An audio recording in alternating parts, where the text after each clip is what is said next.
我叫林之夏，拥有着所谓的完美人生。事业上我顺风顺水，年纪轻轻变成了上市公司高管，年薪100万。婚姻里，我拥有一个堪称完美的老公，结婚3年，他温柔、体贴、上进。愿意嫁给我吗？我愿意。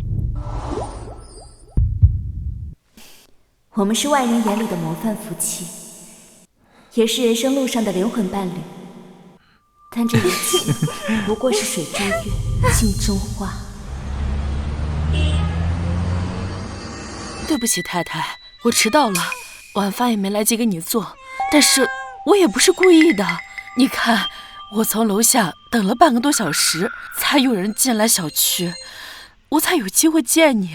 王阿姨，我出差之前不就让顾言把门禁卡给你了吗？门禁卡？顾先生从来没给我卡呀。你出差这1个月，我都是等着有人进出小区，或者给顾先生打电话，让他下来给我开门。从来没给过你。是啊。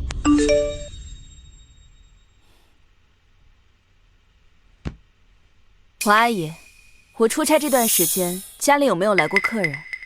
没有，反正我在的时候没有。行，王阿姨，今天晚上你先回去吧，晚饭我亲自做。太太，你这出差刚回来，你就要亲自给先生做饭呀？先生娶了你呀，真是太幸运了。哦，那太太，那我就先走了。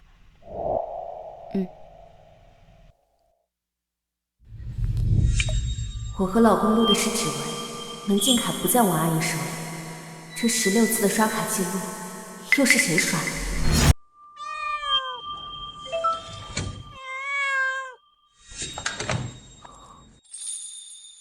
老婆，你怎么提前回来了？不是明天才到吗？我还想着明天去接你。这不是想着给你个惊喜吗？所以就提前回来了。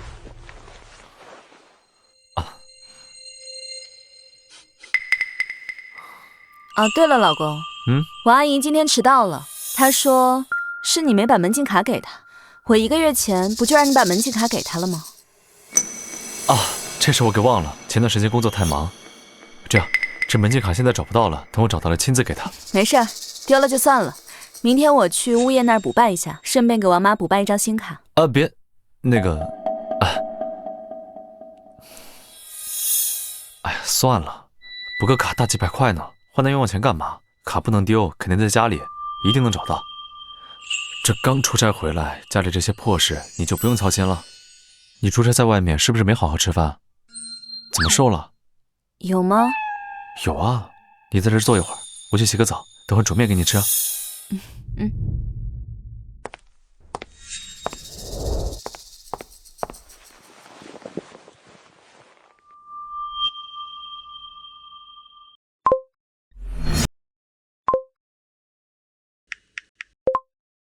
密码还是我生日。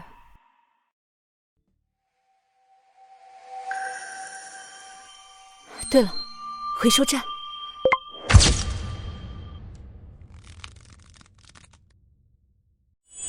沈婉熙，婉熙，这位是嫂子。老婆，这是公司新的实习生，叫沈婉熙，985毕业的。嫂子你好。你好。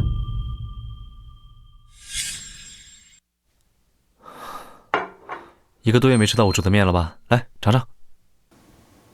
怎么了？多了？没事儿，吃不完，老公包售后。没什么，我胃有点不太舒服，你吃吧。胃疼是吧？都说了，让你出差的时候要好好吃饭，这胃病犯了，我去给你拿药啊。不用了，我喝点水就好。那个，公司现在怎么样？公司挺好的。那个叫沈婉熙的实习生转正了吗？老婆，你还记得沈婉熙啊？她经常念叨你，印象挺深刻的。她呀，上个月给公司谈了一笔大生意，成销惯了。我不仅给她转正了，我还给她买了个项链作为奖励。你知道的，公司里的人才，我一般都很大方。老婆，你这胃疼，要不先吃药吧？这晚上犯胃病了，可就麻烦了。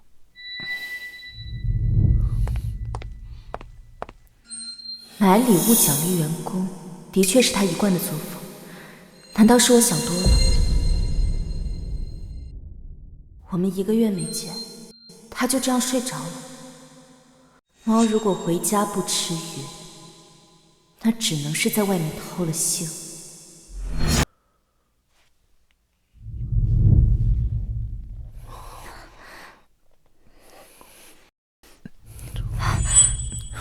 你是说他发现了？也不一定，只不过这扇门禁卡你以后不能用了。那我以后找你怎么办？要不然，你给我录个指纹。不行，这房子是他买的，要录了指纹会被他发现的。要不，这样，等我下楼接你。那每次都是你接我的话，那别人看见了，还以为我是你点的外卖。你到底爱不爱我了？爱你爱你，我最爱你了。这样，前2天你不是看中个包吗？这样，下班之后我买来送你。这还差不多。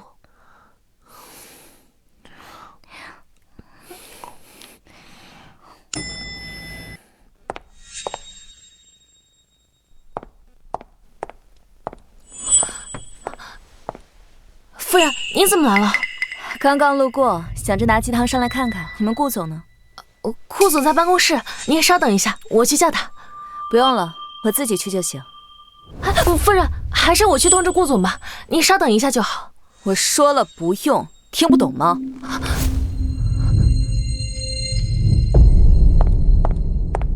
想死你了！快点吧。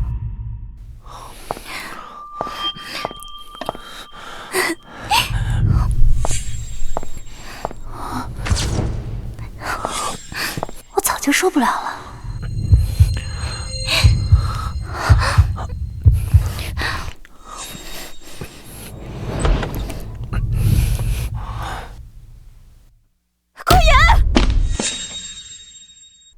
这个方案呢，需要重新核对一下。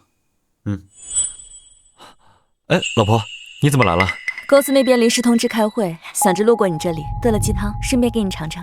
嗨，我看啊，你们公司是离开你就不转了。刚出差回来，又让你去公司。哇，这汤真香啊！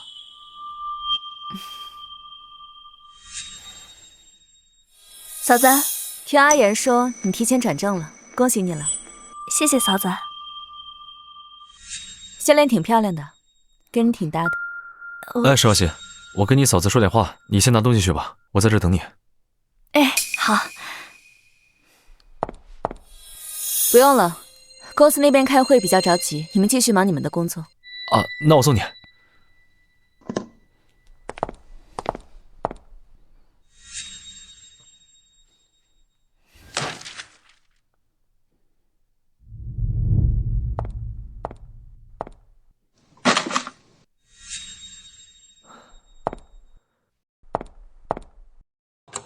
你好歹也多待一会儿，你是公司最大的股东，也让我给你汇报工作嘛。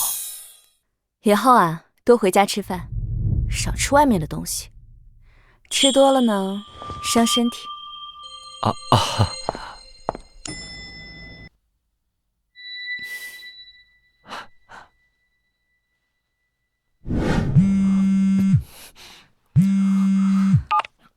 总夫人马上到您办公室了。什么？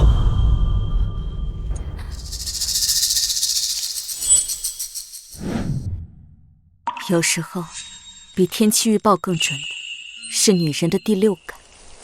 我确定，我的完美老公出轨了。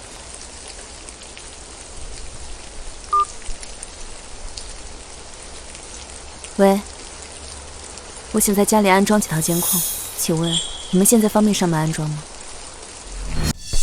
林小姐啊，这5个监控已经装好了。你看，您以后可以随时在手机上查看您家猫咪的情况。林小姐，你家虽然大，但是为了看只猫装5个监控也没必要吧？我家猫咪喜欢躲藏，多装几个方便找它。可是这……哪那么多废话啊！林小姐，那我们先走了。监控有什么问题，您可以随时联系我们。好，辛苦了。啊，应该的。走。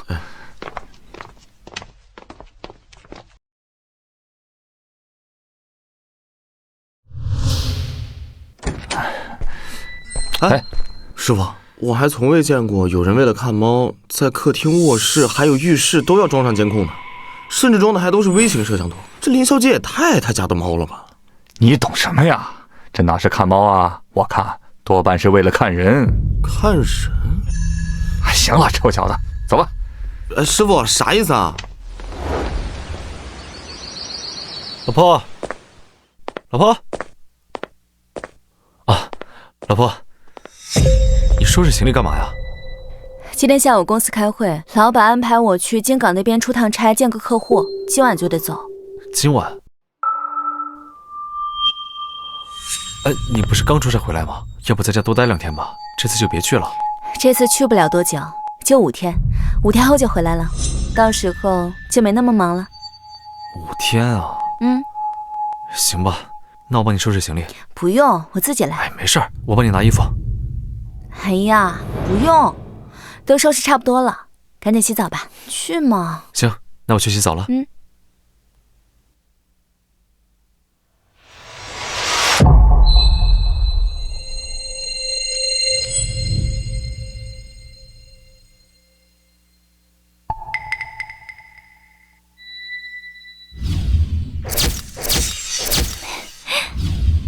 我从不染发，我阿姨也没染。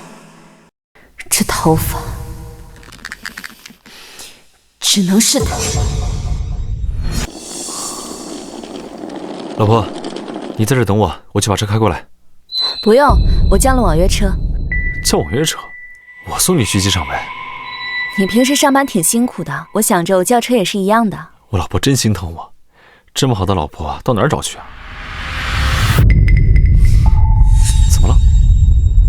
没事，车来了。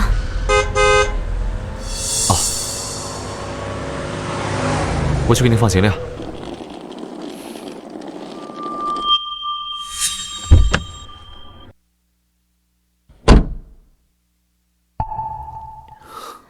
你先上楼休息吧，等我到了给你发消息。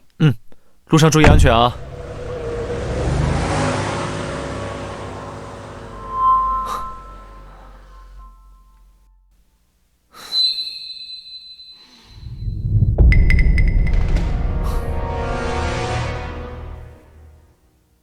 他走了，你先来我这住。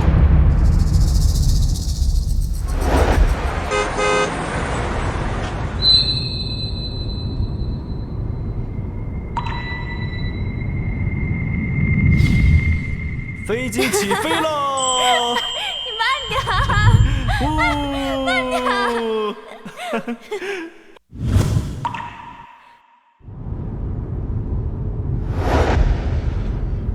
之夏，嫁给我吧，我保证，我会让你幸福一辈子，绝不让你掉一滴泪。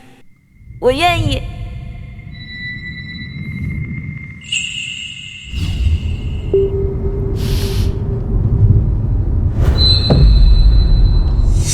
师傅，去江州豪庭。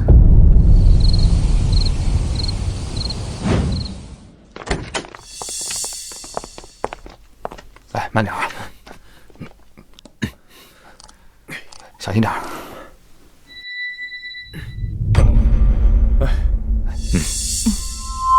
林总，设备这边已经全部都安装好了，你看还有其他需要的吗？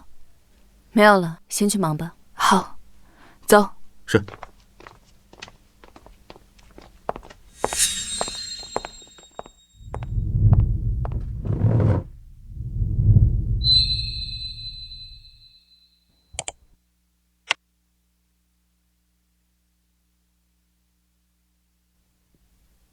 难道真的是我想多了？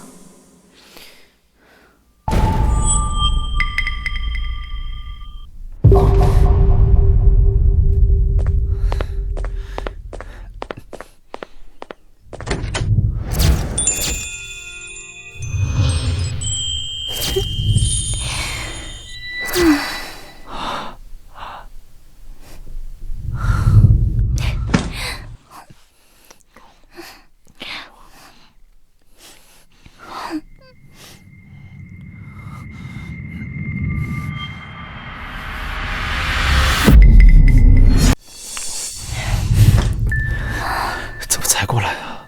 这不化妆了吗？反正那黄脸婆5天后才回来，我们有的是时间。行，这2天好好收拾你。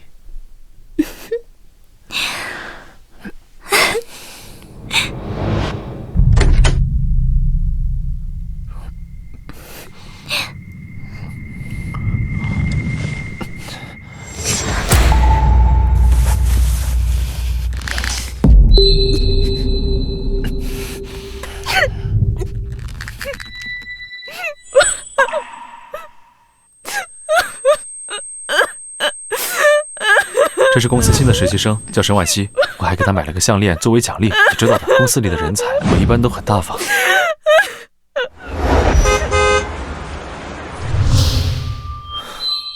你别说，这睡衣还挺合身的。当初就是按你尺码买的，喜欢吗？喜欢。帮我擦一下吧。什么？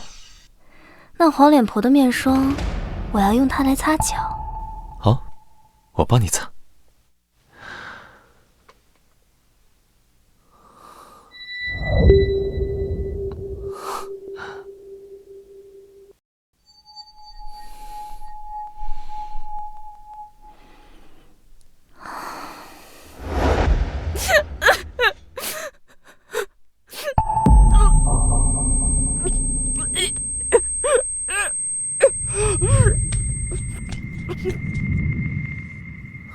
老婆，这个送给你。哇，这不是我特别想要的那个想从欧洲代购的身体乳吗？你从哪儿买的？早就知道你喜欢这个，我让在那边出差的朋友帮我带回来的。怎么样，喜欢吗？喜欢，谢谢你，老公。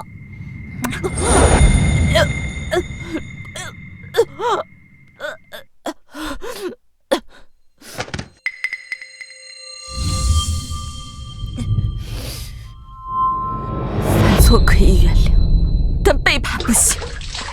这段婚姻我一败涂地，但接下来的游戏，我才是玩家。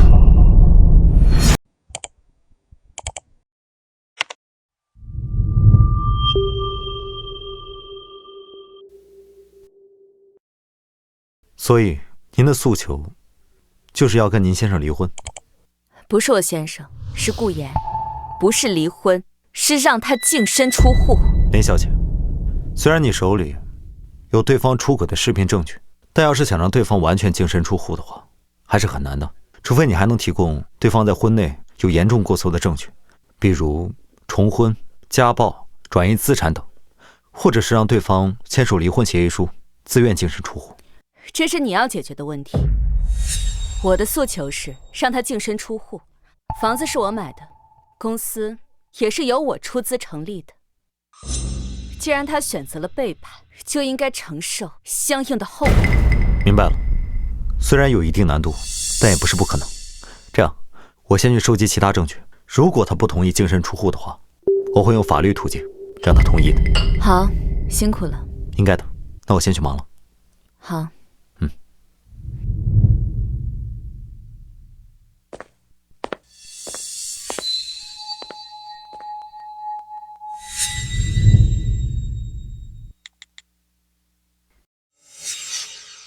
喂，妈，我明天不是过生日吗？顾言说想请你们来家里聚一聚，你们有时间吗？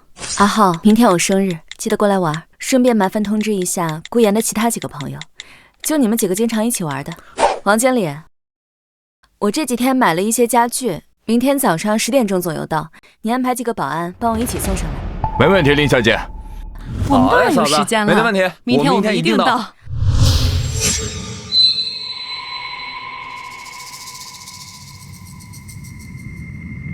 既然你们这么恩爱，那就让所有人看看你们到底爱的有多深。累吗？你真是个小野猫啊！这2天都快把我榨干了。就是要把你榨干，一滴都不给那黄脸婆留。好，那就一滴不给留。饿不饿？老公下面给你吃。流氓！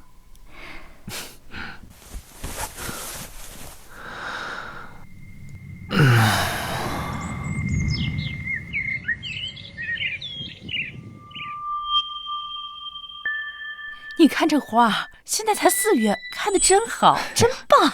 是啊，爸妈，之夏，你怎么在这儿呢？是啊，我们又不是不认识路，你在这等着干嘛呀？顾言的朋友也要来，第一次来家里，我带他们上去。哦，这样啊，人多热闹，挺好的。哎，嫂子，叔叔，阿姨，你好，你好。早就听说嫂子不仅事业有成，长得还漂亮，现在终于见到人了。是啊，元哥能娶到嫂子这样的媳妇，真是太幸福了。是啊，这咱元哥也是出了名的完美男人，上得了厅堂，下得了厨房，又上进又疼老婆。我看呀，不然嫂子也不会嫁给他呀。就是，对啊这好男人上哪找？好了，人都到齐了，咱们上去吧。哎，走，走，走。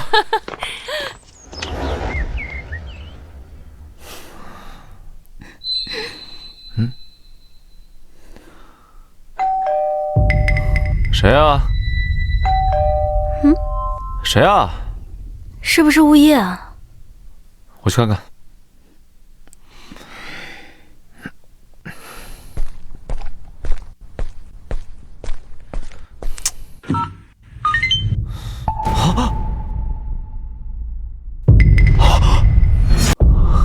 他们怎么来了？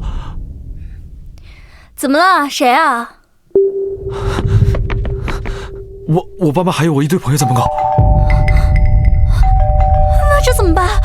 还能怎么办？快收拾啊！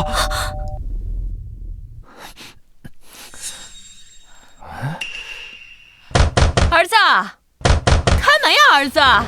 小严，开门啊！徐氏，哎，出事！哎，等会儿还有这个。小严，怎么回事啊？严哥，开门呐！是我们。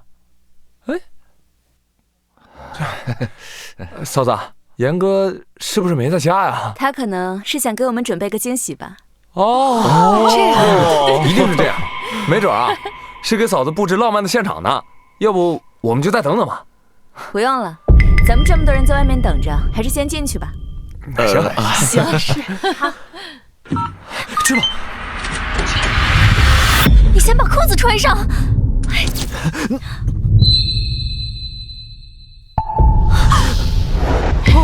我的完美老公，这是我送你第1份惊喜。严哥，人呢？老婆，你怎么回来了？想给你个惊喜，所以提前回来了。怎么，不开心啊？怎么会呢？开心。爸妈，哦，你们怎么来了？什么？我们怎么来了？今儿不是之夏的生日吗？我们来给他庆生的呀。是啊，严哥，你不会忘了吧？生日？哦，你嫂子生日我怎么能忘了呢？你这样，等我10分钟，家里有点乱，我收拾啊，这样5分钟，等会儿再见。哎呀，收拾什么呀？又不是外人，有什么见不得人的？让我们先进去。就是啊，严哥，你要布置现场，我们可以帮忙啊，人多力量大嘛。哎，没事。走。哎呀，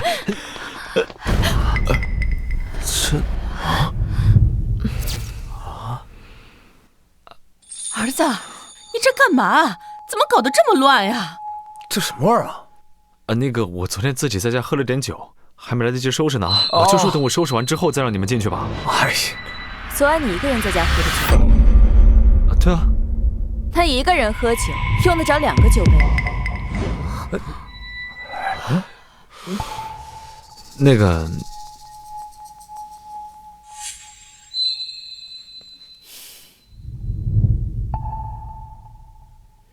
顾言，我从前怎么不知道你还有穿这个的癖好啊？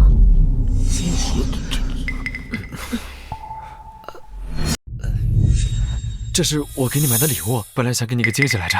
它上面的型号是 C， 我是 B， 咱俩结婚3年，你连这个都不知道吗？我可能尺码买错了，到时候我买个新的重新给你。什么东西啊？没什么。顾言，事到如今你还想隐瞒吗？是让他自己出来，还是让我把他揪出来？之夏，你这句话是什么意思啊？是啊，你难道怀疑我儿子在家里藏人了？藏没藏人你问他，你问我干嘛？不可能，我儿子怎么能做出这种事情来呢？那咱们就一起进去看看。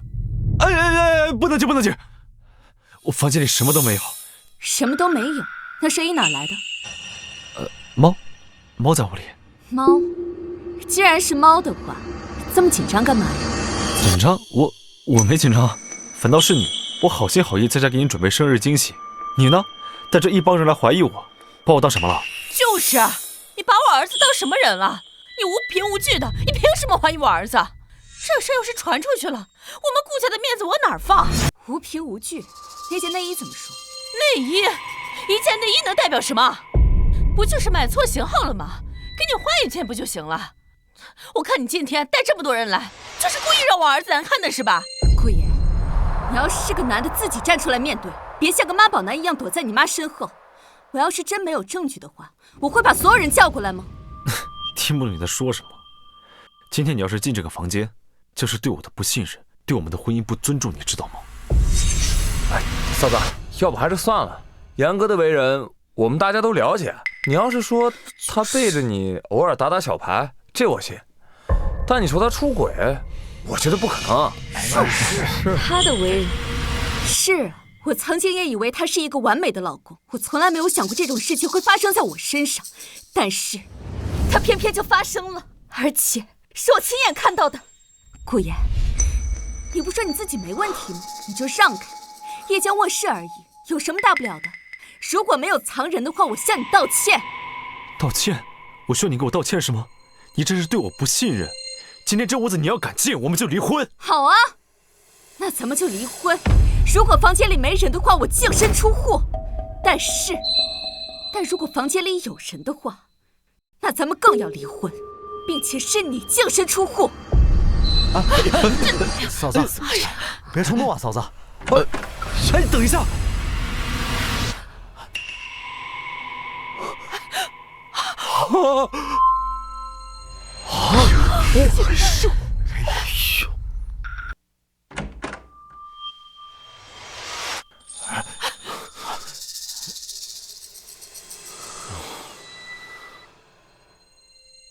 怎么样，满意了吗？人呢？你说的人呢？我就说猫，你又不相信我。我知道你平时工作忙，不经常回家，你干嘛对我不信任啊？是因为我对你不好吗？就是，大家伙都相信我儿子的为人，反而是你这个当老婆的要怀疑他。我看啊，就是我儿子对你太好，把你给惯的。嫂子，看来确实是个误会。咱们先出去吧，啊！哎，对，这肯定是个误会，咱们走吧。走。误会？谁说这是误会了？这房间这么大，想藏个人还不容易吗？林之夏，你什么意思啊？你要再无理取闹，我真生气了。顾言，我之前怎么没发现你演技这么好？你要是去拍短剧，那短剧肯定能爆火。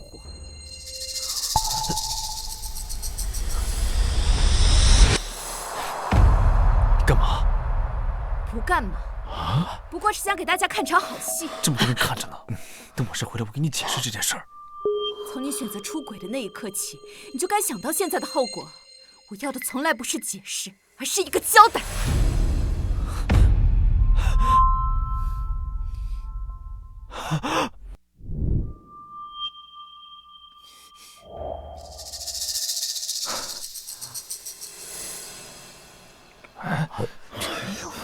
人呢？怎么会？林之夏，闹够了吗？嘿，够了！我知道你最近工作忙，经常出差没有安全感，那你干嘛要怀疑我呢？这么多年了，我是什么人你还不了解吗？就是啊，我看你就是存心让我们顾家在这么多人面前难堪，还不赶紧给我儿子道歉！妈，之夏就是最近工作太忙了，这件事就这么算了吧。家里弄成这样也没法过生日了，走吧，我们出去吃饭。顾言，要不是我看过监控视频，我还真被你骗过去了。不，我还要去浴室看看。林之夏，我是不是太给你脸了？信不信我让我儿子现在就跟你离婚？哎呦这！从小到大连我爸妈都没打过我，你凭什么打我？妈，没事啊，妈。好啊，你敢打我，信不信我打死你？别打了！别打了！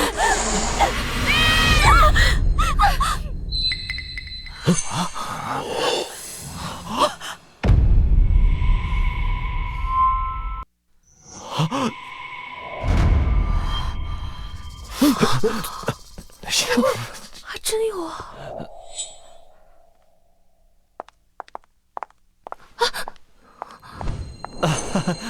！surprise， 吓到了吧？那个婉熙是来帮我做生日宴会布置的，本来想给你个惊喜的，还是被你发现了。对，顾总说您最近出差辛苦，想给你准备生日惊喜，特意让我来帮忙的。哦，原来是这样啊，确实是误会。既然是来帮忙的，躲起来干嘛呀？这不是看嫂子您叫这么多人在门口，我怕大家误会，就躲起来了。对啊，你这带了一帮人在门口，万一碰着我跟婉熙单独在一块儿，这不是不好解释吗？要不是你疑神疑鬼的，会闹出这么大的误会吗？顾言，说真的，你不去演戏真的可惜了。我没太听明白什么意思。这误会不就解除了吗？还想怎么样？你是把我当傻子，还是把这里所有人都当傻子？顾言，我告诉你，我没工夫看你在这里演戏。我给你最后一次机会，把这份离婚协议签了，立刻从这里搬出去。从此以后，我跟你顾家再无瓜葛。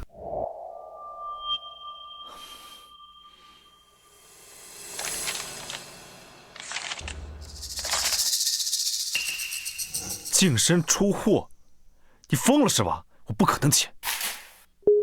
好啊，你连这种东西都准备好了。我儿子不过就是请人帮忙而已，你就要跟他离婚？我看是你外面有人了吧？如果你们怀疑我有问题，可以随时去查我，只要查到证据，我可以净身出户。行了，这件事情到此为止了，一个两个的净瞎胡闹。那个阿浩啊，你带着婉熙跟大家先回去吧，你嫂子在气头上呢。等哄好了之后，我们之后再聚。哦，好，那我先走了，下次再见。等一下，顾言，你不会觉得我在跟你开玩笑吧？我告诉你，这婚我离定了，劝你最好净身出户，否则我不介意把你最后一块遮羞布给你扯下来。林之祥，给你脸了是不是？是我给你脸的。我告诉你，从我嫁到你们顾家开始，你们顾家所有人的开销都是由我在负责。你说你想把你爸妈接到城里来住，是我出了全款给你爸妈在城里买了房。你说你想成立公司创业，是我出钱给你成立公司。你说你想离公司近一点，我又在这给你买了一套大平层。而你呢？你是怎么对我的？你吃软饭还去找小三，你还要脸吗你？说我出轨是吧？证据呢？证据拿出来啊！想要证据是吧？好，我给你证据。你干嘛呀你？走。哎呀，看吧，看吧。怎么会这样？怎么，好看吗？不喜欢的话，我这里还有别的。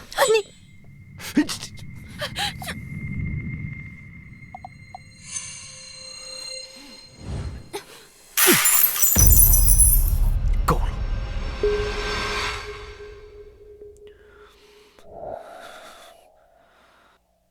对不起，我错了，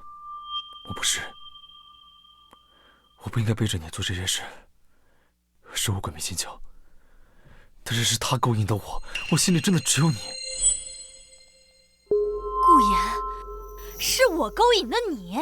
是你跟我说你早就厌烦家里的黄脸婆，说你迟早是要离婚的，我这才同意跟你在一起的。怎么，现在提起裤子不认人了是吧？你给我闭嘴！要不是你这个贱货，我能背叛我老婆吗？啊？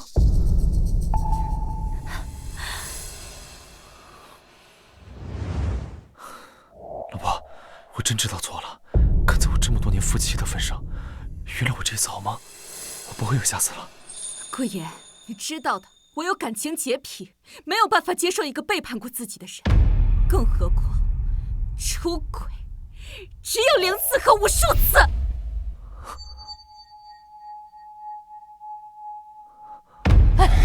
之夏，男人嘛，哪有不犯错的？都道歉了，你就原谅他吧。以后2个人还好好过日子。原谅他？那如果他带着别的女人回到家里搞破鞋的话，你能原谅他吗？之夏，你怎么说话呢？我们可是你的长辈，这件事固然是小爷的不对，但你毕竟是受过高等教育的，你怎么能这么不懂事呢？俗话说，家丑不可外扬，你怎么能当着这么多人的面放这种视频呢？你让我们顾家的脸往哪搁呀？脸，你们现在知道要脸了，那他出轨搞破鞋的时候怎么不知道要脸了？这些脸都是你自己丢的。你什么你？还有，你还好意思称自己是长辈？明明是你儿子犯的错，你们不想着好好教育他，反倒想着把责任都赖在我身上。你们一家子吸着我的血，竟干些猪狗不如的事情，你们还好意思称自己是长辈？好了，林之夏，你以为你是什么好东西是吧？在家里装这些监控，你是变态吗？控制欲这么强？还有今天带这么多人来抓我现行，你不就是故意的吗？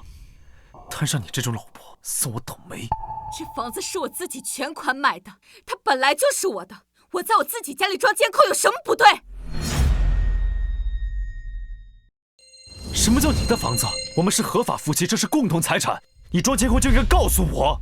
你错了，这房子是我的婚前财产，房子的户主是我，你1分钱没出，这房子跟你半毛钱关系都没有。啊？就要撕破脸皮是吗？行，林之夏，我今天就告诉你，我就是出轨了。这件事情你没有责任吗？你结婚之后都在干嘛？天天除了出差，1个月半个月都在出差。我是个男人，我需要温柔，我需要陪伴。西西就是比你好1万倍。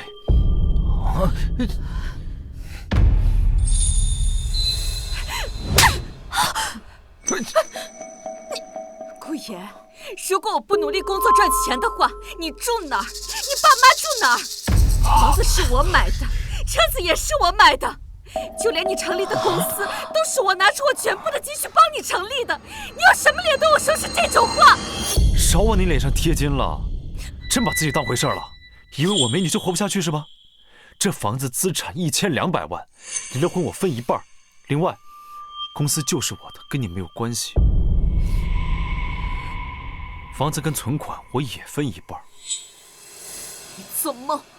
这些东西你1分都拿不到，你婚内出轨必须净身出户。净身出户？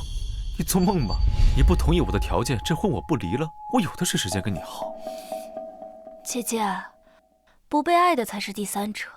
顾言早就烦你了，我劝你还是同意顾言的要求，把资产分了，大家也能好聚好散。各位都看到了吧，他就是你们口中的完美男人。少废话！你想离婚就得平分财产。顾言，我告诉你，今天这婚我离定了，钱你1分都别想拿到。今天我来是来通知你的，不是来跟你商量。今天我来是来通知你的，不是来跟你商量。还有，我知道你不可能净身出户，所以我特意委托了律师去法院提起了诉讼。法院已经受理了，这是传召单，1周之内咱们法庭上见。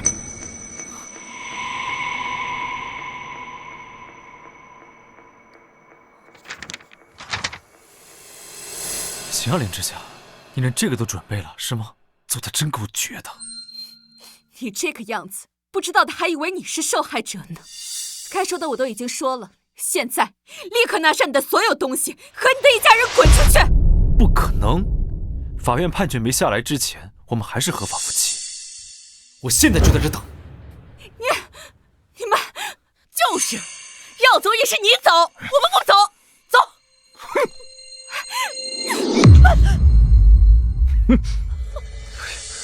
嫂子，要不你们还是先冷静冷静吧。虽然这件事是杨哥的不对，但是毕竟……你别叫我嫂子，如果你还把我当朋友的话，就帮我把他们几个赶出去。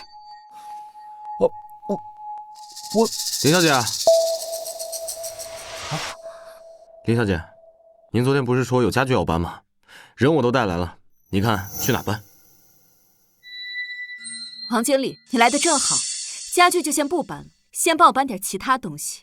行，您是物业业主，您吩咐。帮我把这4个垃圾搬出去。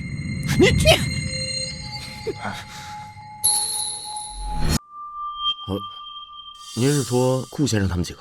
不错，他们跟我已经没有任何关系了。从今往后，我不希望他们再出现在小区里。明白。几位，请吧。走啊！可谁敢动我？我可是业主啊！不好意思，这套房子的户主一直是林小姐。你们几位，我们真不熟啊。赶快走！走！别碰我！别碰我！就在这8尺小外，放开老娘！你轻点走！走！你在这边投诉吗？轻点声！等！林小姐，这几位，你看我要不要帮忙一起给？不用了，我他们是我朋友。行，那林小姐有什么事儿，您随时吩咐。好的，谢谢。不客气。各位，不好意思，今天让各位看笑话了。聚会的事儿，咱们改天找机会。哦，好。那个不，林总，那我们就先回去了，然后咱们下次再聚。对，啊，下次去。对，那我们就先走了。快走！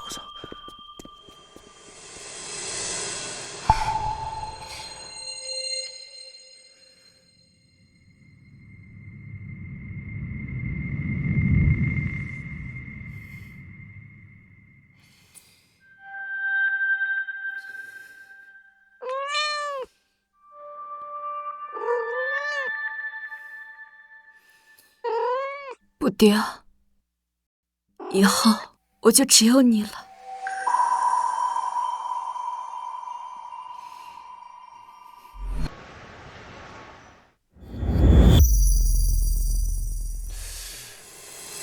张律师，到底怎么样？你说呀。我离婚的话，到底能分到多少财产？以现在的信息来看的话，情况对2位很不利。那套房子是您妻子婚前全款购买的，那车子虽然是婚后购买，但是登记在她的名下，你只有使用权。还有你的公司，虽然法人是你，可你妻子是最大的出资者。这要是真离婚，不是，这要离婚了会怎么样？张律师，您2位啊是婚内处，您2位啊是自由恋爱，可您是结了婚的，这在法律上来说，您就属于是严重过错方。这好一点的话，法院可能会给你少判点您的个人财产；这糟糕一点的话，您是1分钱都拿不到。怎么可能呢？他的财产5000多万，你任和我1分钱拿不到。是啊，张律师，您想想办法。你们别着急嘛，我这说的是最糟糕的情况。不过只要我出马的话，还是有机会的。他们现在只有你们出轨的视频作为证据，还无法证明你们长期保持这种关系，所以我还是有把握能让你分到1半财产的。不过，为什么会说呀？就我亲自出马的话，费用会稍微贵点，毕竟你们也知道，我是江城最好的律师。没事儿，钱不是问题，只要您能帮我打赢官司，一切好说。那行，这样你就先付20%的委托金，一共是20万。20万，这么贵？这点钱跟您妻子1半的资产来比，那就是9牛1毛啊！这孰轻孰重，顾先生肯定分得清啊。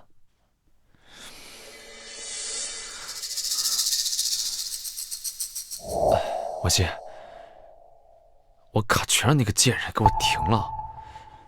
要不这个钱你先垫上，等打赢官司我再给你。什么？你难道连20万都没有？哎呀，我的钱不都花你这儿了吗？再说你想，咱们都打赢官司了，财产到了咱俩手里，这点钱算什么呀？啊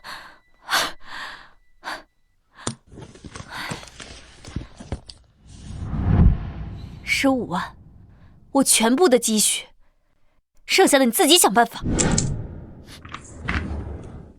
嘿，这，剩下的晚点我再补给你啊。我去。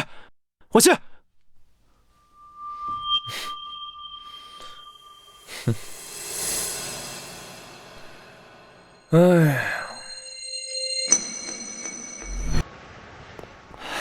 王熙，你别生气了，走吧。别被别人看见了。看着怎么了？我马上离婚官司就跟他打完了，咱俩是光明正大的走在一起，我看以后谁还敢说你一个字儿？好了，走吧。站住！不是你们谁啊？干嘛的？滚开！我们是公司新请的保安，对不起，你们不能进去。公司新请的保安，这事我怎么不知道？我是这公司老板，不认识我是吧？我不管你是谁，我们老板有令，你们两个不能进去。你疯了吧？他才是这儿的老板，让开！行，我知道了，就是那臭女人搞的鬼。林之夏，别出来！快走出来！滚开！再这样，别怪我不客气了。我是公司老板，你能把我怎么样啊？来啊！你怎么样？你们快放手！行了，都让开。林总让他们2个进去。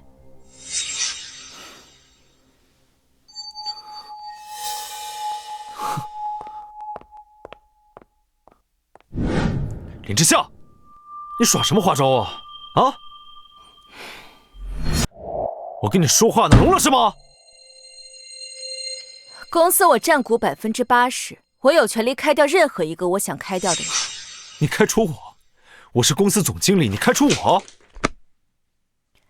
本来是想开除你的，但是我查了这些年的账本，账面是亏空了300万。我问了财务，财务说这笔钱是你拿走的，等你什么时候把这笔钱还上，我什么时候再开除你。现在可以还钱了。钱？怎么拿不出来？给他科普一下，非法挪用公司资金是个什么下场？是。根据刑法规定，非法挪用公司资金，数额较大者，处3年以下有期徒刑或拘役；数额巨大者，处3年以上10年以下有期徒刑。你拿了公司300万，按道理来说应该算前者。我给你3天时间，3天内要是还不上的话，等我们离婚官司打完之后，你就等着坐牢吧。老婆，叫林总。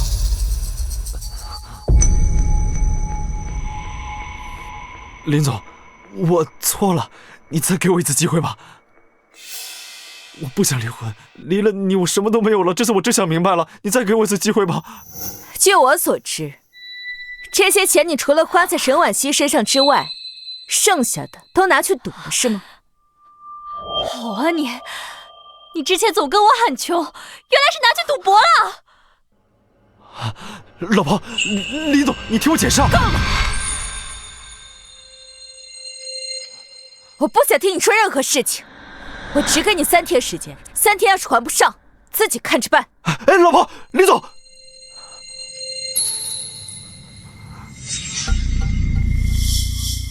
走，以后别再过来了。姓林的，你给我等着！走，王熙，我们走。谁要跟你一起走？你现在身无分文，还倒欠300万，怎么要我替你还吗？不是，这300万，等打赢了官司2000多万，这300万算什么？打赢官司？我看你在痴人说梦。现在所有的证据都对你不利，他还有你挪用公款的把柄。你告诉我，这官司怎么赢？你以后不要再联系我。哦，对了，你欠我那15万的律师费，记得还我，不然我也去告你。婉熙，婉熙，我呸！妻子无情，婊子无义。顾总，顾总，好久不见啊！坤哥，这不是小顾总嘛。怎么样啊，顾总最近公司生意还不错吧？哎，还不错不错，多亏了坤哥照顾。那就是有钱还我了？我记得你在咱厂子借了我500万，对吧？啊，对对对对。那就行，按咱说好的，连本带息你还我1280万。顾总，你是现金呢还是刷卡呀？顾总，你是现金呢还是刷卡呀？1200多万，当时哪有这么多呀？怎么着？你说没钱是吧？你知道欠我钱是什么后果？我知道，有钱。这个等我打完这个官司，能到手2000多万呢，我肯定还你啊！我记得我给过你3次机会了。既然好不容易碰到顾总，今天这个钱我必须拿到。现在不行，哥，现在我没钱，现在我的公司……那是你的问题啊，不是我的问题。没钱，那好办，你们两个帮顾总想想办法。别！贱骨头！借钱的时候说的好听，欠我丧婚钱的人啊，还没生出来呢。往死里打！别打了！别打了！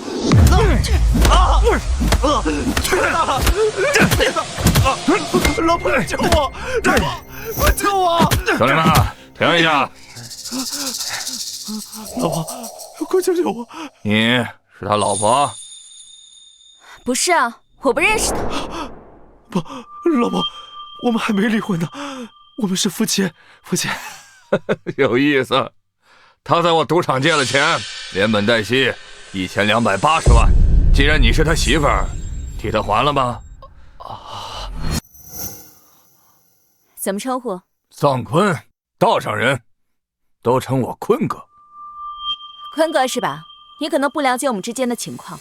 他婚内出轨，我已经向法院提起了诉讼，3天之后我们开庭，到时候他净身出户，所以我们之间并没有任何关系。您想怎么处置他，都随你。不是，老婆。婚内出轨是吧？你小子他妈玩挺花呀！你知道我平时最恨2种人，第一种是不尊重老婆的，另一种就是欠我钱的。你他妈把这2样都占了，你说你是不是欠打？哥，听我解释。解释，给他俩解释吧，给我打！别，往死里打！别打！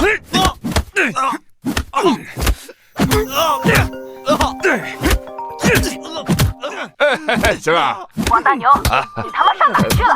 孩子放学没人接啊！媳妇儿，我上班呢，马上去，马上。停！来，小子，我再给你一次机会，3天后你打完官司了，我再来。到时候你要是再拿不出钱，后果你都知道了啊！走。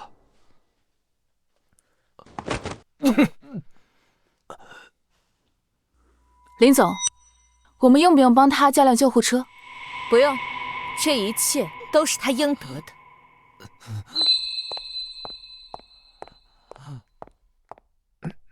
林之夏，你要是这么狠心，咱俩谁都别活。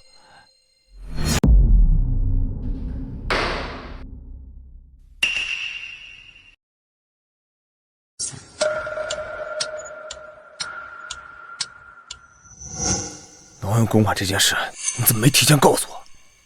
你知不知道这件事会对我们非常不利，很可能导致我们败诉？放心吧，张律师，事情一切都安排好了。林之夏他今天不会出庭了。不会出庭？他撤诉了。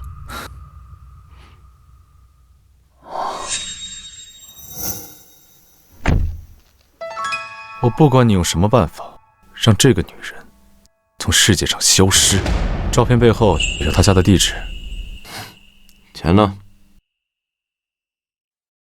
这10万是定金，剩下的20万等你完成任务了给你。这可是买命钱，你最好别给我耍什么花样啊！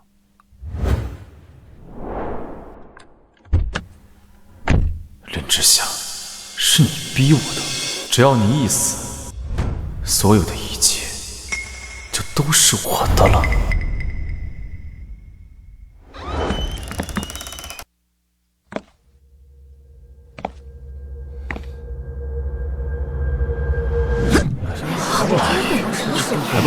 还是联系不上。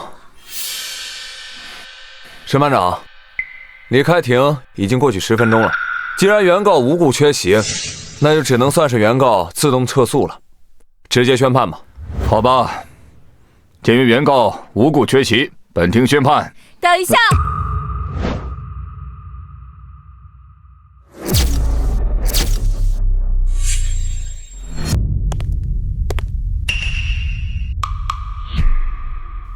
对不起，审判长，我们来的路上出了点意外，所以耽误了点时间。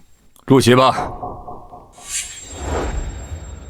林总，根据我们目前掌握的证据来看，局势对我们非常有利。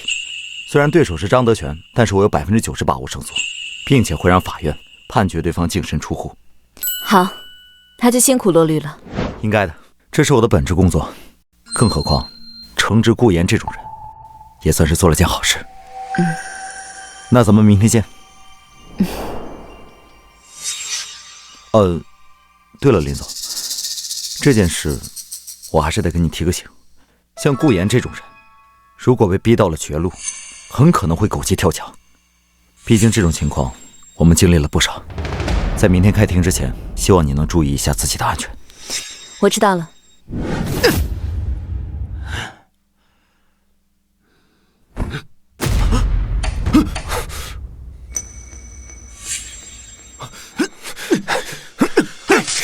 林总，还真让骆律师猜到了，没想到这个顾言竟敢雇凶杀害你。他害的人不是我，是他自己，是他自己把自己逼上了绝路。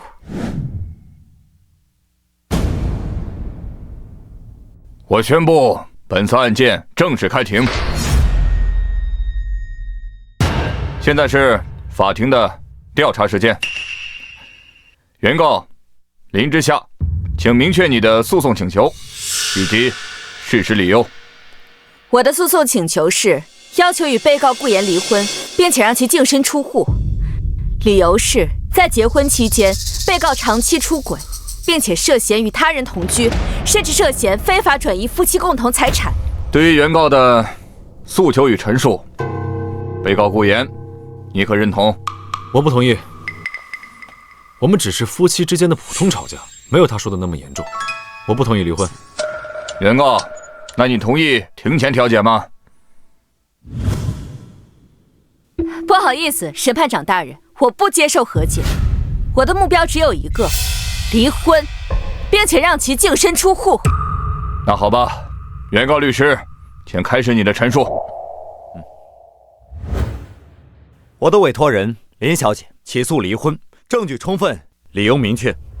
第一，被告婚内出轨，并且趁我委托人在外出差时，长期与他人同居，这属于婚内重大过错。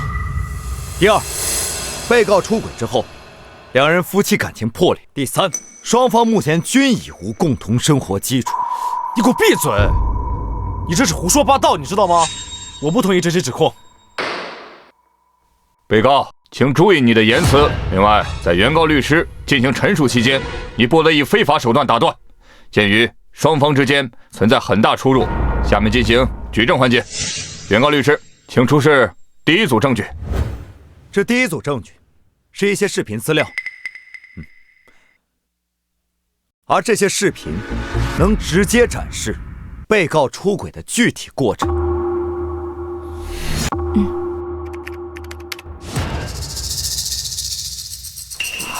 玩的也太花了，真厉害啊！自己老婆这么漂亮还要偷情，真不要脸！真是肃静。如大家所见，视频当中的主角正是咱们的被告顾言和第三者沈婉熙，而顾言与沈婉熙之间，也就是老板和助理之间的关系。我看这女的长得挺单纯的，怎么背地里这么不要脸？呸！这男的也是个斯文败类。肃静。林之夏，当这么多外人面放这个东西，你以为只是丢我自己的脸吗？那不然呢？肃静。原告律师，请继续你的陈述。这视频是我委托人于被告的家中所录，在被告与第三者出轨期间，我委托人正在外地出差。为了不恶心大家，后面的视频我就不放了，避免大家待会吃不下饭。沈班长，这视频是假的，这 AI 生成的。顾言，我没想到你不仅是个人渣，还是个法盲啊！你不知道在法庭上的证据都会提前经过法庭的检验吗？原告说的没错，视频都已经经过了检测，并非伪造。我反对，沈班长，原告所提供的视频证据是在我委托人家中所拍摄的，所以涉嫌侵犯他人隐私，属于违法取证，不能作为呈堂证供使用。这是非法取证，没有法律效力的。张律师，难道你的委托人没有告诉你，这房子是我委托人在婚前全款买的？这完全属于我委托人的个人房产，在自己的家里安装监控，有什么问题吗？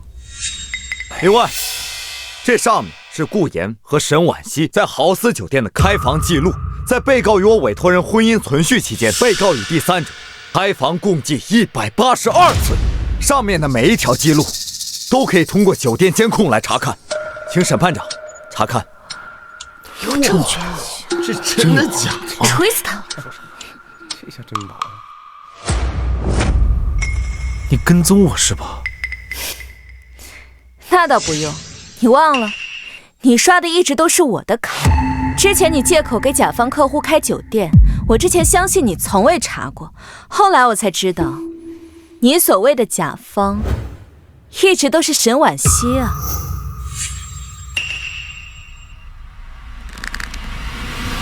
被告顾言婚内出轨，长期与第三者发生不正当男女关系。法官大人，根据以上证据，足以证明被告在婚姻期间有重大过错。我反对，我跟沈婉熙只是上下级关系，并不是像他们所说是不正当关系。都那样了，还正常关系呢？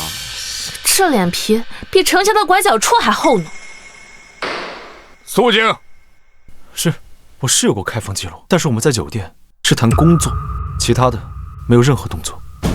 顾言，你自己说这些话，你自己听着不觉得好笑吗？我说的就是事实啊。那房间里那些视频呢？怎么也是在讨论工作？你们两个是打算讨论去岛国当男优女优吗？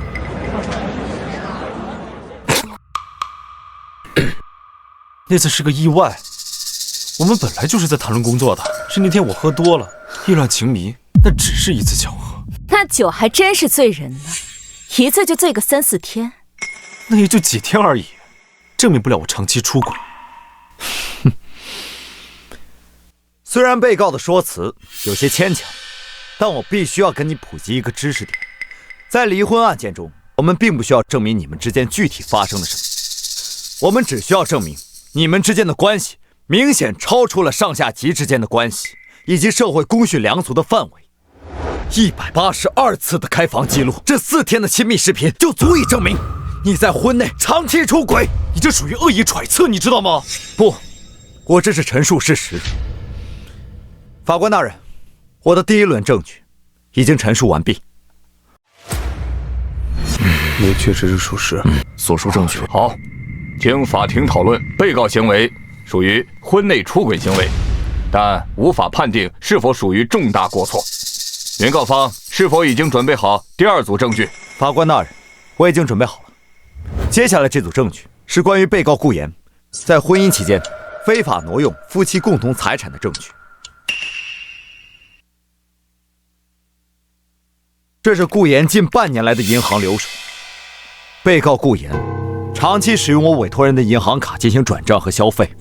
大家可以看到，这转账收款人上大多都是沈婉熙的名字，金额从11340元、5200元不等，转账次数高达上百次，备注包括“宝宝辛苦了”、“情人节快乐”、“今晚的奖励”等。我说你告诉我这能说明什么？我是公司的老板，沈婉熙是公司的下属，这只是公司老板对下属的一些奖励与鼓励。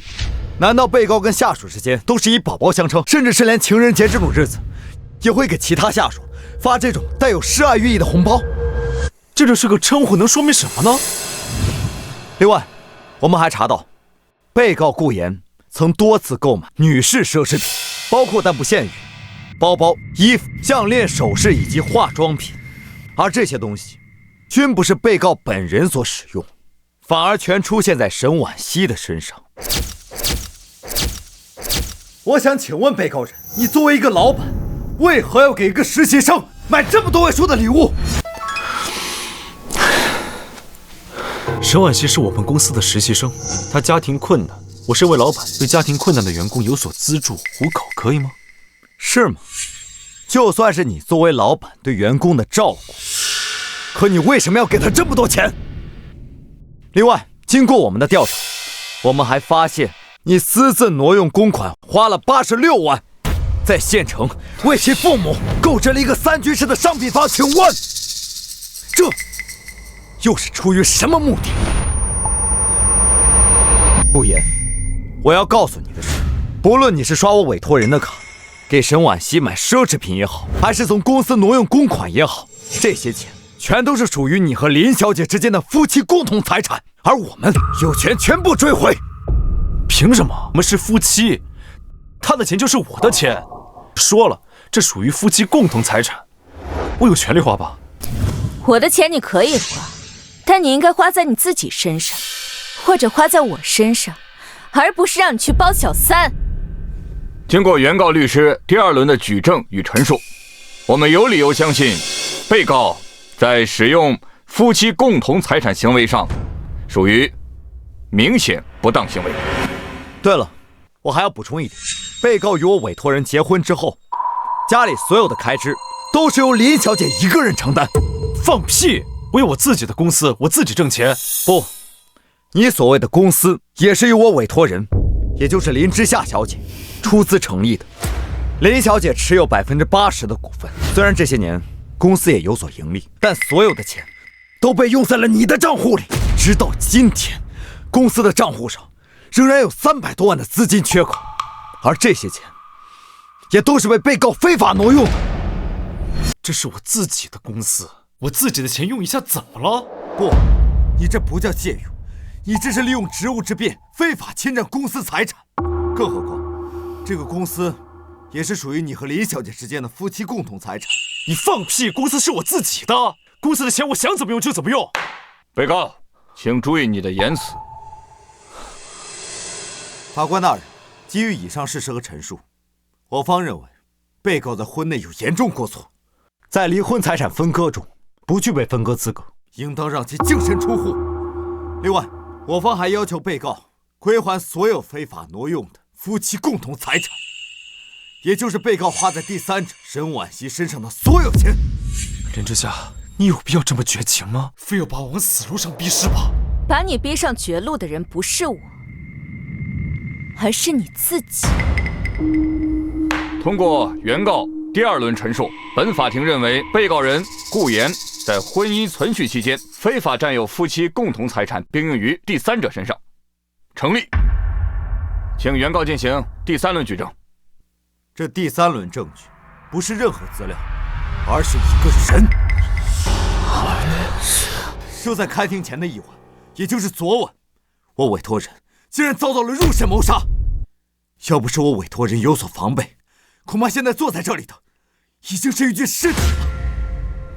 而这个人正是被告顾言所派来的杀手。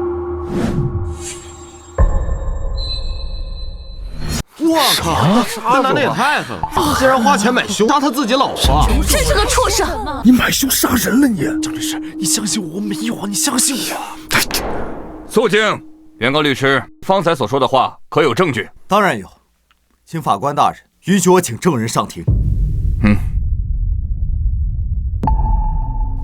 别慌别慌，我昨天晚上戴了口罩的，他根本看不到我。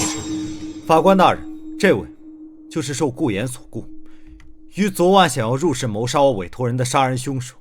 经过我们的思想工作，他现在已经同意转变为污点证人，指证顾言。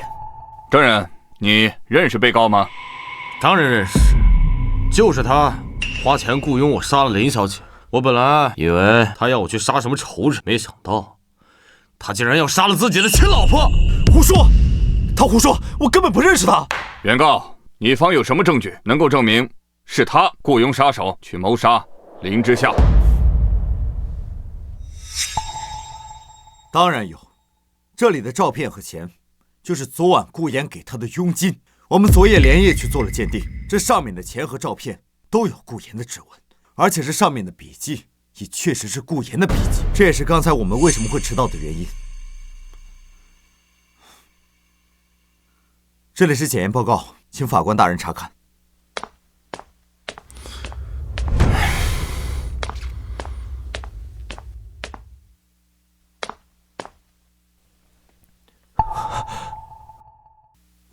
写的非常明确。来，你看着，这些指纹都可以作假。是林之夏，是他。顾言，我说你真是蠢得无可救药。你知不知道，伪造证据是犯法的，甚至有可能坐牢。我已经掌握了这么多证据，你觉得我还有必要再去伪造你雇凶杀人的证据来诬陷你吗？不，笔记和指纹都可以造假，我根本不认识他，我没有买凶杀人啊！被告的话听起来有些牵强，但也不是完全没有道理。具体情况我会安排专业人士继续鉴定。不用，我还有证据。还有证据呢？啊，还有？做我们这行呢，为了防止雇主违约，当然得留一手。那天在车上谈话，我录音了。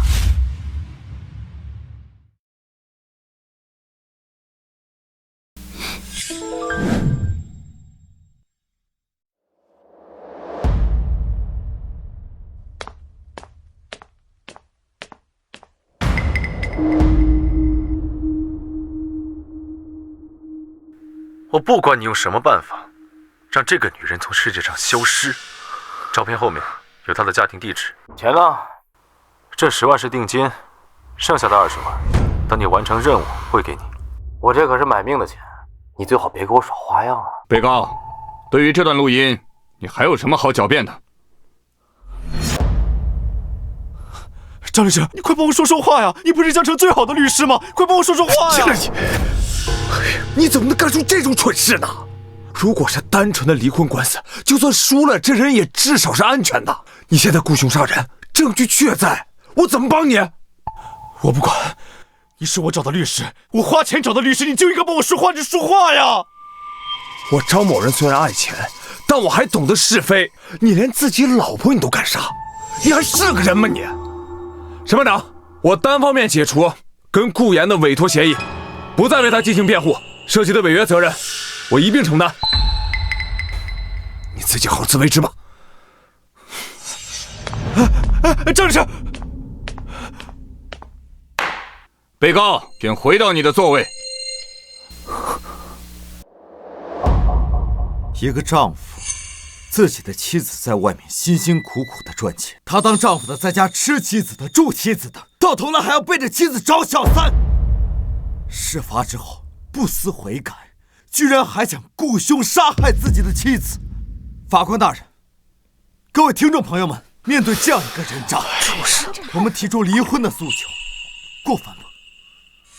一点不过分，就该离。原被告雇凶杀人一案已经涉及刑事案件，若情况属实，被告将移至公安机关进行审讯。原告，你是否还有其他需要补充？没有，我只希望法庭能尽快做出裁测，让被告得到应有的惩罚。鉴于双方已经完全举证完毕，法庭进入最后陈述，请原告开始陈述。被告顾言，你知道你的妻子为了这个家付出了多大的努力吗？她经常要出差，哪怕是经期也要对接客户。你知道她的病是怎么来的吗？她的胃病那都是陪客户喝酒喝出来的。你们可以考虑一下。确实不错啊。是啊，确实不错呀。确实没什么问题。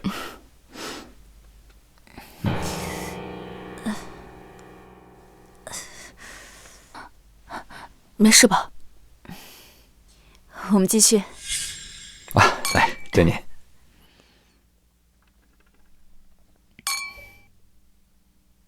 来，他每天都在外面奔波打拼，他只想多赚点钱，给你减轻压力，让这个家变得更好。可你呢？你是怎么对他的？对不起。你以为你住上大平层，开豪车，还能自己开创公司，是你自己优秀得来的吗？我告诉你，不是的，这所有的一切都是我的委托人赋予给你的。而你呢？你不知道感恩，却只把它当作理所应当。你如果真的不爱他，你可以告诉他。我相信以我委托人的品性，就算你告诉他，他也会心平气和的跟你离婚。可你呢？你做了什么？你不知道吗？你不仅背叛了他，你还蓄意谋杀他。他可是你曾经信誓旦旦说会守护他的人呢。你这样做，你怎么对得起他的呀？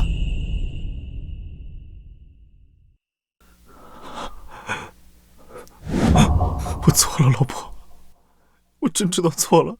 我一开始真没想到事情会发展成这样，对不起。时间到，被告，你还有什么想要说的？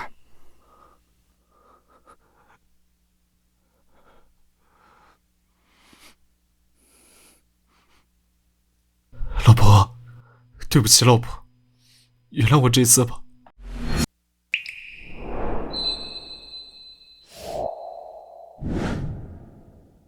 顾言，你不是知道你错了，你只是知道你要完蛋了。从你派人谋杀我的那一刻起，你就已经彻底废了。不是的，老婆，老婆，你听我说，我真知道错了，你原谅我好不好？再给我一次机会，再给我一次机会好不好？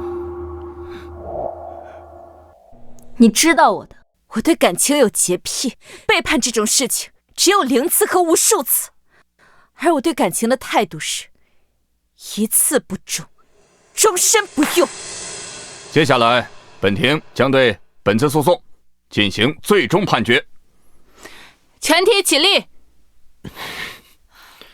被告人顾言在婚姻延续期间与第三者长期保持不正当关系，并刻意侵占、转移夫妻共同财产，同时还涉嫌刑事案件等重大情节，认定其婚内具有严重过错，成立。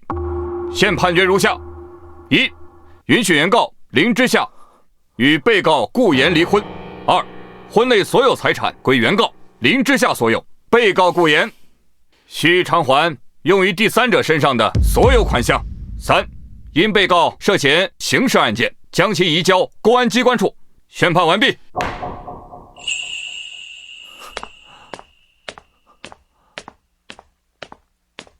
这一切都是你自个儿选的。太好了，一切终于尘埃落定，渣男得到了他应有的惩罚。雇凶杀人，职务侵占，他这次犯的事儿可不小，够他在牢里蹲几年了。乐律，谢谢你，剩下的费用我会让小刘转给你的。没事，不急。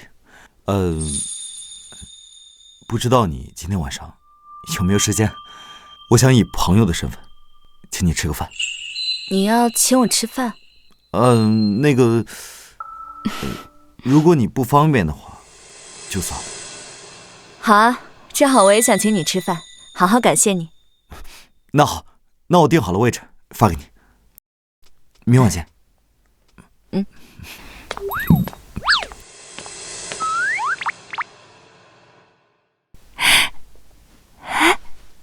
怎么了？骆律师，看你的眼神不对劲啊，我感觉他好像对你有意思。你再胡说八道，信不信我扣你绩效？哎呀，不过说真的，骆律师不仅年纪轻轻的就当上了江城的顶尖律师，还长得帅，我觉得你俩还蛮般配的。配你个头！赶紧去把车开过来，今天这些事情已经耽误我太多时间了，公司还有一大堆事情等着我处理呢。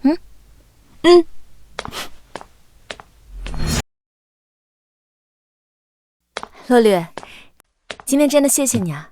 本来还想说请你吃饭的，结果没想到让你破费了。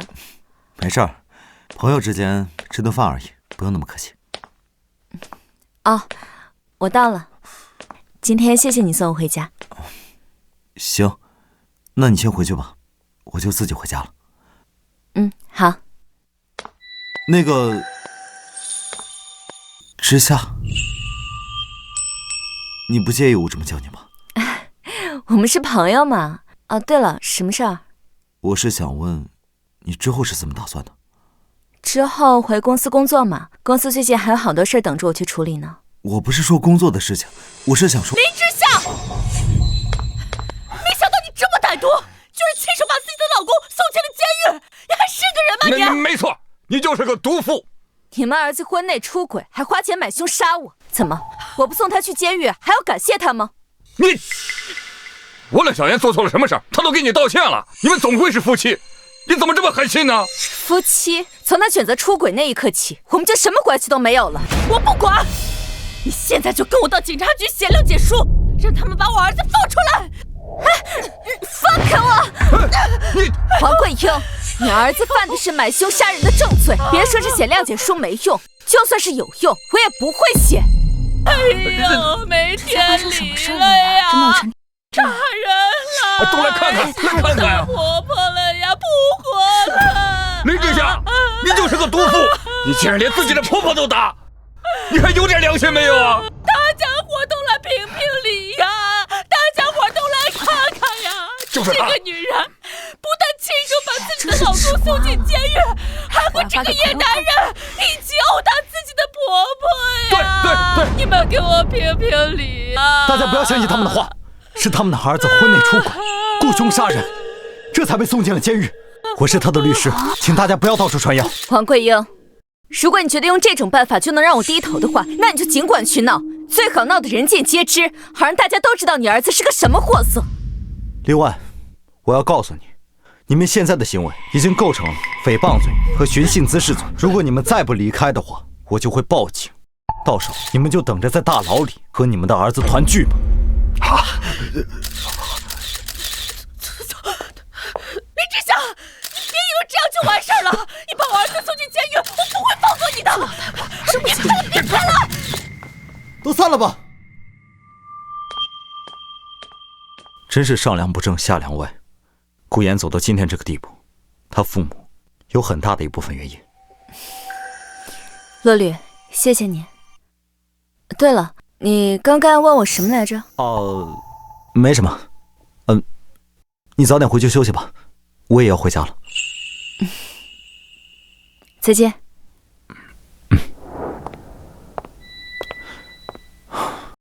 林总好。林总，公司10点的会议都通知下去了吧？让各部门的员工提前做好准备。林总，那个，怎么了？霍总出国了，要1周才能回来。霍总临走之前，把公司的全都交给小霍总来处理了。霍杰？这不胡闹吗？霍杰这些年只知道跟那些富二代吃喝玩乐，公司的业务水平他一窍不通，公司的事情都交给他，这怎么行啊？公司的高层也有很多意见，你也知道的。霍总把小霍总当成接班人来对待，就算大家有意见，也不敢多提啊。哦，对了，小霍总把他女朋友也带来了，说是要他做助理。女朋友？谁啊？这个您亲自去看看就知道了。上次给你出的方案是这么改的吗？看什么？重改？不对，看我干嘛？重改！他是谁啊？这你都不知道？他呀，就是小霍总新交的女朋友。难怪这么嚣张。告诉你们，从现在开始，我会一直盯着你们，谁敢违反公司规章制度，不管是谁，一律给我滚蛋！林总。林总好。林总，你在这里干什么？什么叫我在这里干什么？我作为总经理特助，难道不应该出现在这里吗？总经理助理，谁招你进来的？是我招他进来的。怎么了？小霍总，你知不知道他是谁？我知道啊，她是我女朋友啊。那你知不知道他？我知道的，林总之前跟婉熙有一些误会，但是我相信林总您大人有大量，肯定不会和一个刚出社会的小姑娘一般计较，对吧？好，就算我不管他之前是干什么的，但是总经理助理这个职位是他一个刚毕业的大学生能胜任的吗？这话我就不爱听了。再怎么说，任婉熙也是985毕业的研究生，做一个助理还是绰绰有余的吧？可是，好了，从今天开始，沈婉熙担任咱们公司的总经理助理，同时呢，公司的各项规章制度也都由婉熙来负责。大家掌声欢迎！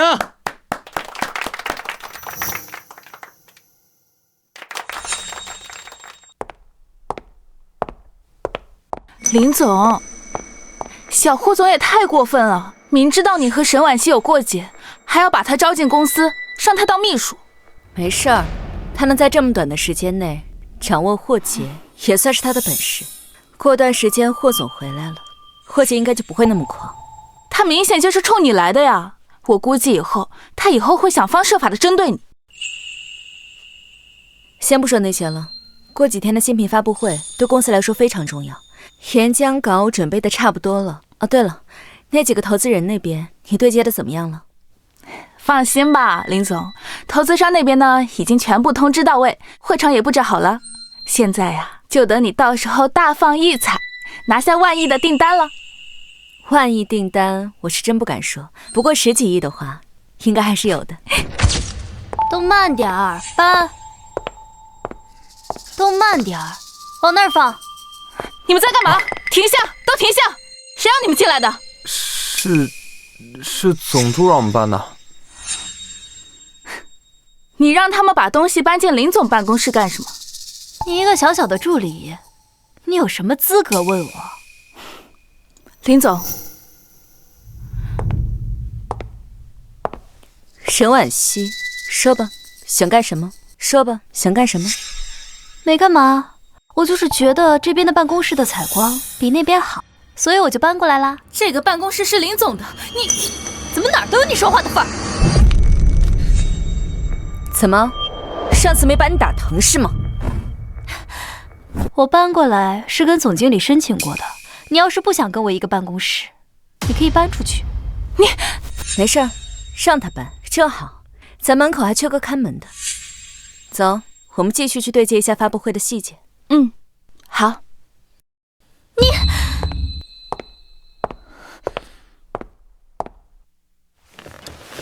动到这干什么呀？搬的！哦。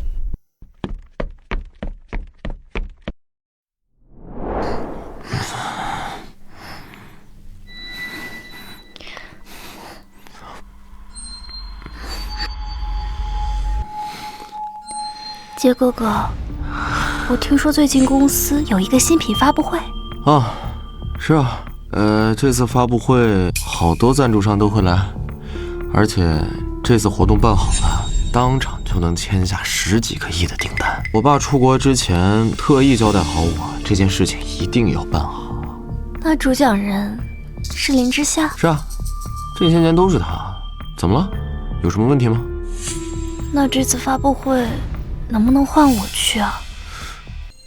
那这次发布会能不能换我去啊？你去？怎么了？你不相信我的能力啊？我上大学那会儿可是学生会宣传部部长，那学校大大小小的活动不都是我组织的吗？一个小小的发布会而已，还不是手到擒来？可是你对这次新品发布会还不够了解吧？而且这个项目一直以来都是林之夏在做，这不离发布会还有一段时间吗？这2天足够我去了解产品。至于方案嘛，你让林之夏直接给我不就好了吗？这不太好吧？而且我听说他亲自加班，做了1个月才做好的。哼，你心疼他了是吗？哎呀，怎么会呢？这次这个活动太重要了，涉及到10几个亿的订单呢，我担心做不好，我老爸会杀了我。正是因为这样，你更应该让我去啊！你想啊，我是你招来的人，那底下的人对我一直都不服，他们不光不服我，还不服你呢。他们敢？他们私底下都管你叫20组呢，说什么你所拥有的一切都是你爸给你的。咱俩要是把新品发布会的功劳抢下来，我看到时候谁还敢对你不服气？等叔叔回来呀，一定会对你刮目相看。好，我这就去跟林之夏说，让他把方案交出来。就知道你最好了。那我这么好了，有没有什么奖励呀？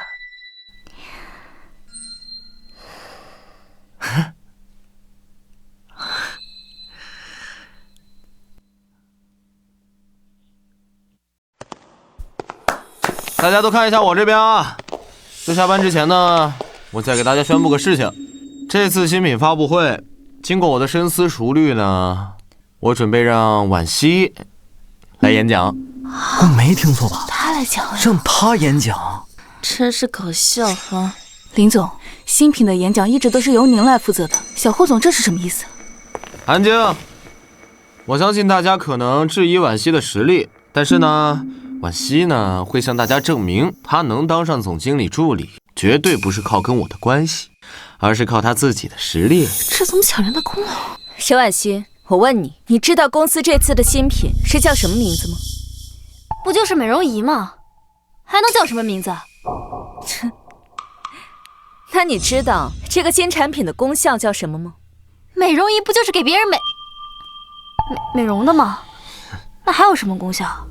哎呀，小霍总，你确定要让他去给那些新的股东做演讲吗？这个婉希刚来公司没多久，对产品呢肯定不是很熟悉，但是距离新品发布会还有3天的时间，我相信3天的时间呢，也能让她熟悉的，对吧？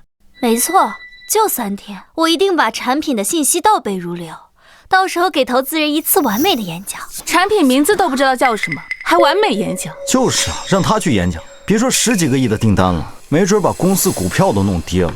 真是胡来。好了，那个辛苦林总，稍后把这个方案给婉希，她好提前准备准备。凭什么？这个方案是林总每日每夜加班加点1个月才做出来的，凭什么给他？是啊，他要演讲，让他自己去做呗。这不摆明了想抢别人功劳吗？好了，都给我安静！我是老板，你们是老板啊！人家林总都没说什么，我相信林总的为人，肯定能帮我这个小忙的，对吧？没问题，小霍总都发话了，我哪能拒绝？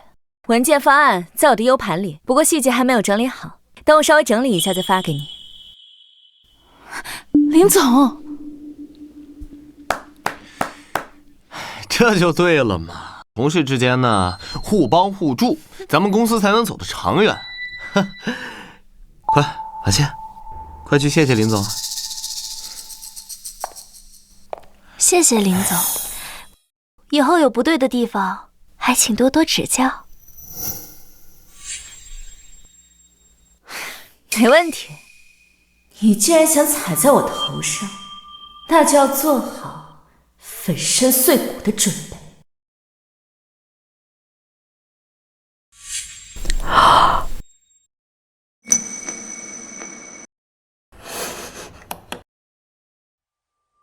沈婉希，这个惊喜送给你。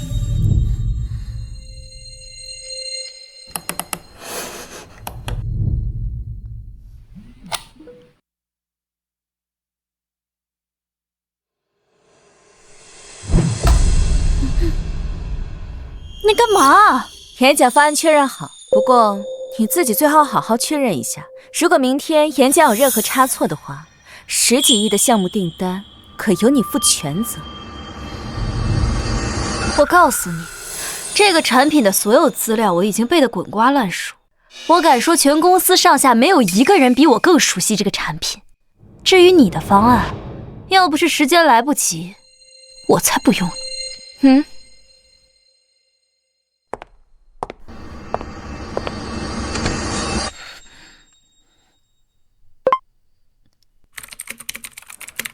这个臭女人做的方案还真不错，这上面居然隐藏了这么多我不知道的细节。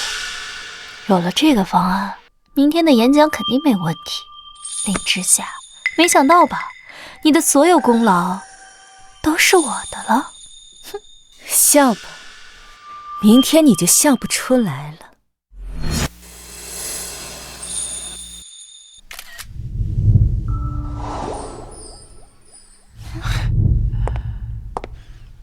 杰哥哥，你看我今天状态怎么样？没问题呀。今天你是全场唯一的主角，所以你一定要给我争口气啊！现在这场上很多投资人都看着呢，这可是近乎到10几亿的合作。你就放心吧，我把产品的知识和方案已经背得滚瓜烂熟，绝对不会让你失望的。哟，林总来啦！林总，你做的方案我非常的满意，今天演讲成功啊，一定有你的功劳。投资人是林总拉的，项目也是林总做的，到最后全成你的功劳了。哎，这话可不能这么说呀！我们林总的实力，大家那是有目共睹。我想林总也不会因为这点小事儿斤斤计较的，对吧？能为公司付出，我就已经很满足了。至于功劳嘛，不重要。林总，好格局。方案看完了吗？当然了，我看得非常仔细。很好，那就祝你演讲成功。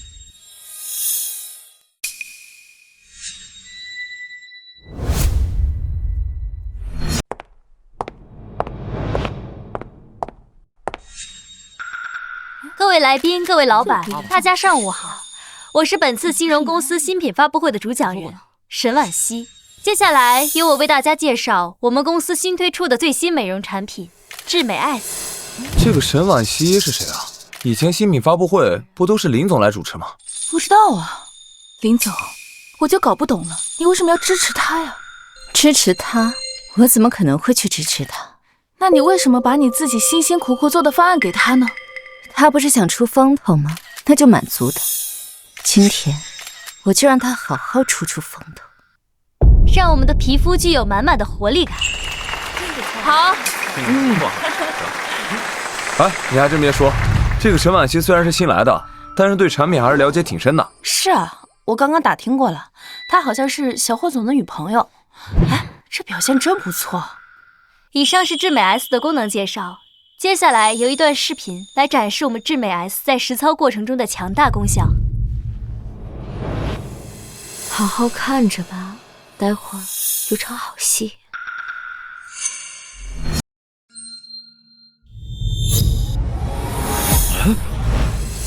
这是，哎呀，重大失误啊！石头啊！这不是沈婉希吗？身材有这么好，没看出来啊！这谁放的视频？关掉！关掉！别拍了，都别拍了！妈的，关掉啊！霍总，电脑卡死了，关不掉。操他妈的！谁给你的？气得够呛。走吧。哎，赵总，听我解释，这就是个误会。小霍，我是来投资的，不是来陪你看片的。你太让我失望。哎，赵总，沈婉希，这到底是怎么回事？林总，你这招也太狠了吧！我之前给过他一次机会，谁叫他非要跳在我面前让我打他的脸？那我当然要满足他。走吧。方案是他的，视频也是他做的。我问你跟那个男的是怎么回事？你听我解释，我没有。小霍总原来不知道他之前的事情，我还以为你听说了呢。你知道？视频上这个男人是我前夫，他嘛，当然就是我前夫包养的小三了。不过我前夫已经被我送到监狱里面去了，他们两个应该不会有什么联系，这点我倒是可以给他证明。你妈的，臭婊子！听我解释，不是那样的。解释你妈个头！沈婉希，这场发布会被你搞砸了，10几个亿的单子，你说怎么办？他故意陷害我的，他才应该负全责。林之夏，你应该知道这场发布会对公司有多重要，你为什么要这么做？小霍总，既然你也知道这场发布会很重要，为什么要把它交给一个什么都不懂，只能靠身体上位的人？而且，我是不是跟你说过，让你仔细检查，不是吗？你个贱人，给我闭嘴！林之夏，你再怎么说也是这个项目的负责人，你得给公司一个交代。好啊，回去之后，我会给公司一个交代的。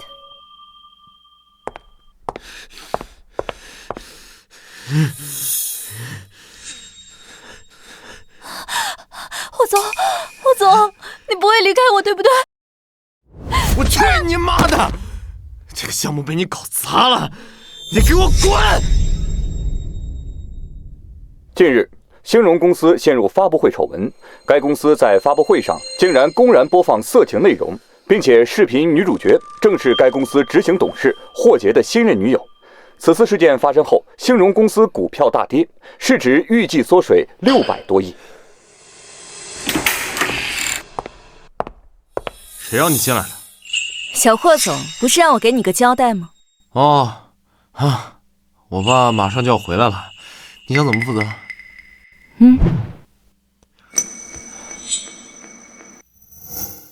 辞职？你要辞职？没错。还有我也要离职。好，林之夏，你有种！我就不信公司没了你还能倒闭不成？给我滚！对了，小霍总，我打算自己开一家美容公司，等开业那天，期待你的到来。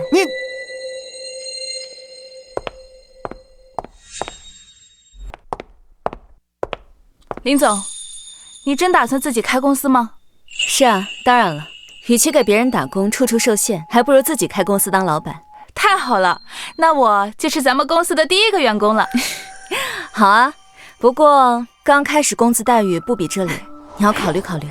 这有什么好考虑的？我相信啊，跟着你准没错。林总，林总，听说你辞职了。林总，来我们公司吧，或是给你多少，我们给你双倍。双倍算什么？林总这样的人才可遇不可求，来我这儿直接给你10%的股份，怎么样？来我这儿吧，来我这儿，来我这儿，来我这儿，来我这儿。等一下，那个钱总、李总、赵总，那个，首先很高兴，感谢你们的看重，不过我不打算去任何一家。为什么？是啊，是价钱不合适吗？我们可以谈啊。对啊，可以谈啊。是啊，可以谈啊。不是，我们可以谈的。你们误会了。我打算自己开公司创业，到时候还希望各位多多支持，我们继续合作。行，好吧，好，没问题。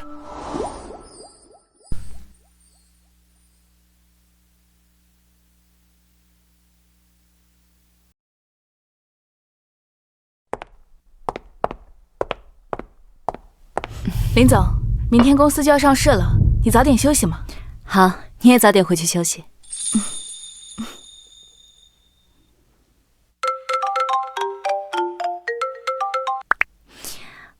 喂，妈妈，你什么时候回家呀？我都饿了。爸爸说等你回来才吃蛋糕。苗苗乖，妈妈马上就回去。女人的价值从不来源于他人的施舍，想要安全感，那就先做自己的女王。你若盛开，蝴蝶自来。爱你，老几。